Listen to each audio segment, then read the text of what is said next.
두 번째 테마는 피플 파워입니다.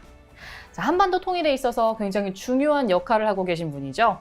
민족화의 협력 범국민협의회 이종걸 대표 상임의장님 모셨습니다. 반갑습니다. 네, 안녕하세요. 네. 네. 저희 통일 톡톡톡 시청자분들께 간단하게 인사 부탁드립니다. 예, 통일 톡톡톡이 남북의 분단을 극복하기 위해서 통일의 열정으로 우리 국민들의 뜻을 함께 모으려고 하는 그 기득한 생각, 가득한 마음을 우리 함께 같이 나눴으면 좋겠습니다. 그 마음으로 또 같이 하는 뜻으로 통일 톡톡톡 전 같이 지지하고 함께 따릅니다. 감사합니다. 응원을 받으니까 약간 저까지 힘이 나는 것 같은데요. 오늘 포럼도 함께 하셨잖아요. 네. 그런데 이 포럼 얘기도 있지만 최근에 남북미 관계가 좀 교착 상태에 빠졌다 이런 표현을 많이 하거든요. 어떻게 헤쳐나갈 수 있을까요? 이런 상황들. 예, 우리가 북한이 핵을 포기하지 않을 것이다.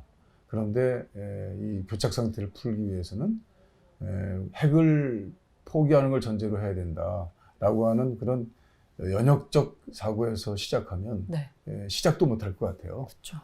근데 지금 북한과 남한 그리고 또 전체를 볼 때 한 2년 전만 해도 거의 뭐 밀리터리 액션 또 군사적 위협 방식 뭐 이런 것들로 아주 일색을 이루다가 지금은 이제 협상과 대화의 근거를 가지고 시작하고 있거든요. 네. 그러니까 벌써 2년 전의 기준으로 따진다면 상당히 진전된 남북미의 관계가 지금 정립되고 있어요.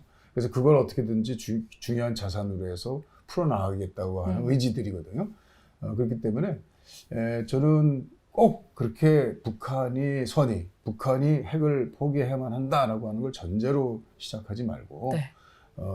2년, 1년 또 랩타임 지금으로 갈 때 네. 점점 더 북한과 남한이 그리고 미국의 중재와 미국의 역할이 이 교착 상태를 풀어나갈 수 있다라고 하는 중요한 확신과 근거를 가지고 그리고 그렇기 때문에 북한과 남한은 최대한 어떤 방식으로든지 협상하고 협의하고 화해를 위한 소통과 만남을 네. 계속 해야 됩니다. 그리고 또 미국도 이전에 판문점 회담에서 보여줬던 그것이 전 정부 트럼프 정부에만이 아니고 바이든 정부가 새로 됐을 때 북한이 기대하고 있는 것이 있어요. 남측에 대해서 남한에 대해서 결코 험한 얘기 안 하고 있습니다. 네. 언제든지 미국의 협상 테이블에 나가겠다라고 하는 의지를 가지고 있거든요. 그것들을 서로 귀중하게 생각하는 방식으로 조금씩 대화하면서 진전돼서 그러다 보면 오늘 포럼에서는 오바마 때의 그 전략적 인내라고 하는 것이 결코 좋은 방법이 아니었다고 하는데요. 네. 인내를 하면서 그리고 또 우리 김대중 대통령 때 햇빛 정책이라는 것도 역사적에 굉장히 중요한 하나의 단락을 가지고 있었지만 그러나 지금 현재는 생션 중심인데 그 생션이라는 것도 변화될 수 있다라고 하는 그런 근거와 생각을 가지고 남북미가 끊임없이 계속 만나 나가야 되는데 더 중요한 것은 늦추면 안 됩니다. 그러니까 저는 바이든 정부가 이것을 남북의 관계가 이제 굉장히 오래 걸릴 것으로 봐서 다른 이슈에 비해서 후순위로 밀어놓고 그걸 천천히 풀어나가겠다는 생각을 하지 말고 남북미 관계는 아주 핫하고 지금 꼭 필요한 관계이기 때문에 이 시간의 선택을 급히 as soon as possible 빨리 진행해서 그 소통의 방법들을 찾아 나가야 된다 이렇게 생각합니다. 가능한 한 빨리 조금 더 가까이 소통해야 된다라고 얘기해 주셨는데요. 또 말씀하시면서 미국의 역할도 중요하다고 하셨잖아요. 네. 말씀하신 것처럼 한미 동맹이 북핵 해결 그리고 한반도 통일에 있어서 지렛대 역할을 해야 하는데 지금 한미 동맹이 약화되고 있다 이런 우려가 있거든요. 어떻게 생각하세요? 한미 동맹은 이제는 상수입니다. 과거에 어떤 남측 우리 대한민국에서도 뭐 미국의 그 이익을 대변하는 미국의 힘이 한국에는 방해된다라고 생각했는지 모르지만 지금까지 한미 FTA라고 하는 그런 어려운 역사도 우리가 극복해내고, 사실 한미 FTA 한다 그러면 저는 사실은 그거는 좀 시기상조다. 천천히 해야 된다. 그리고 네. 시뮬레이션도 있어야 되고 미국과의 관계가 이런 기타 시장이나 모든 관계에서 이렇게 같이 합쳐진다는 것 자체는 한국에서 굉장한 독이 될 것이다. 이렇게 생각을 한 적도 있었는데요. 그때 지금 어떻게 됐습니까? 한미 동맹뿐 아니고 한미 FTA 같은 공동 시장을 만드는 것을 전제로 한 것들도 이제 소프트웨어 런칭이 되고 있단 네. 말이죠. 안보에 관한 문제는 45년에 미국이 일본의 그 압박 강점 시대를 벗어나는 그 중요한 시기를 미국이 어느 정도 한국의 역사를 책임져 줬고, 물론 거기에는 갑론을박이 있습니다. 네. 서로의 뜻이 안 맞았다라고 하고 또 우리에게 그 일본 강점 시대의 것을 좀 지연시켰다라고 하는 부정적 이유도 있지만, 그러나 지금까지 온 한국의 번영, 우리 남한 정부의 번영의 그 역사는 미국을 빼놓고는 할 수 없는 것이고, 더더군다나 미국의 안보에 관한 서로의 그 상호 방위의 관계는 그것은 한국의 존재의 이유라고 할 수 있을 정도로 중요하고 있기 네. 때문에 중국이라든지 러시아라든지 과거에 우리 동북아에서 강대국들이 몰려있는 이 아주 중요한 지역에서도 미국이 가지고 있는 한국의 서로의 그 안보에 대한 기여, 안보에 대한 서로의 그 지원과 서로 상호 동맹적인 역사는 이제 끊을 수가 없어요. 네. 그래서 어느 정도 이렇게 어느 역사든지 하나의 그 플럭츄레이션이 있지만 네. 중국이라는 역사가 커서 한국의 그동안 그동안 2000년 동안 중국의 한국과의 관계는 또 끊을 수 없는 관계이지만, 그것은 한미 동맹과 중국의 관계는 항상 트랙이 달랐다. 투 트랙으로 움직여지는 그 한국인의 지혜가 네. 항상 우리 이 어려운 시기를 극복하는데 큰 힘이 됐다.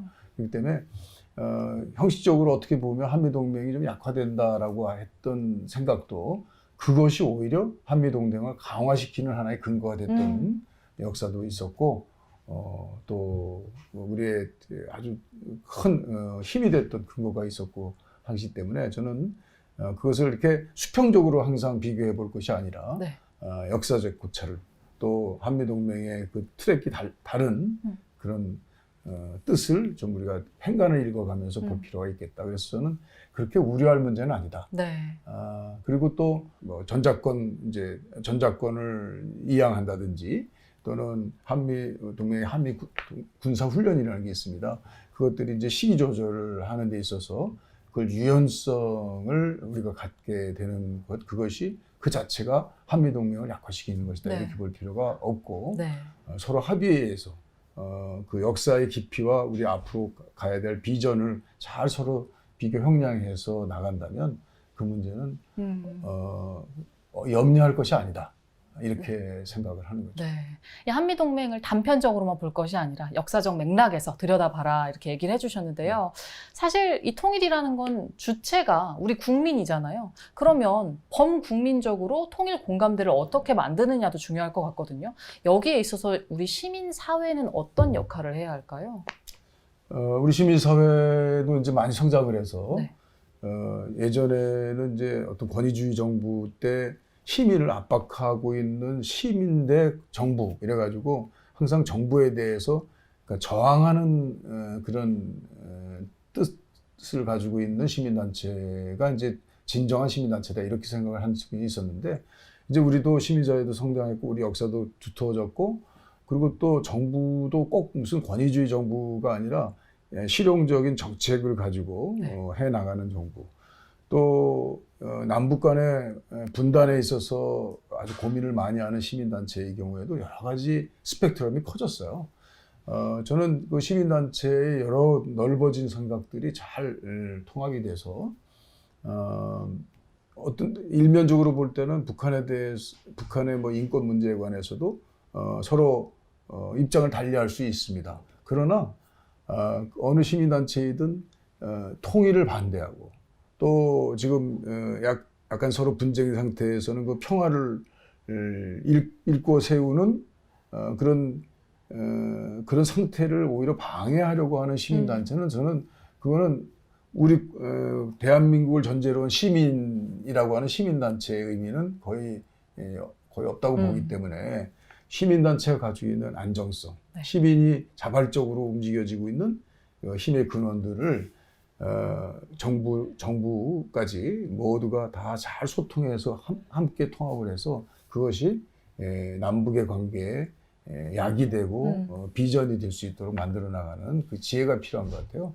저는 오늘 그 원코리아에서 네. 하나의 시민단체의 생각들을 장점을 많이 취하고 있는 원코리아가 미국에서 전문성을 키우고 미국에서 바라보고 있는 통일에 대한 생각과 평화에 대한 생각들을 이렇게 유연하게 그 아주 코로나 시대에 서로 언택트 방법들을 잘 활용해가지고 할 수 있는 것 역량을 보고 저는 우리 시민단체 전체를 한번 주도하는 그런 아주 더 성장하는 시민단체가 됐으면 하는 생각이고요. 그리고 또 혹시라도 오늘 논의된 것들 중에 그 미국과 유엔 구조의 어떤 생션 중심으로 레버리지를 우리 이제 남북한 관계의 어떤 해결의 가장 첫 번째 방법으로 놓은 거에 대해서 좀 입장을 달리하는 시민단체도 있을 수 있습니다. 그렇죠. 그러나 저는 그것이 논의의 구조 속에서 배척될 것이 아니고 서로 통합되고 새로운 비전을 만들어내는데 서로의 같은 에너지가 되길 기대하고요. 반드시 그렇게 될 수 있을 것이라고 저는 생각합니다. 네, 응원과 좋은 말씀까지 너무 감사드리고요. 마지막으로 우리 통일톡톡톡 시청자분들께 인사 한 말씀 부탁드리겠습니다. 통일을 위해서, 평화를 위해서 우리 분단이 가고 있는 새로운 대한민국의 역사를 위해서 우리 함께 가시겠죠? 저도 같이 가겠습니다. 고맙습니다. 네, 감사합니다. 오늘 함께해 주셔서 감사합니다.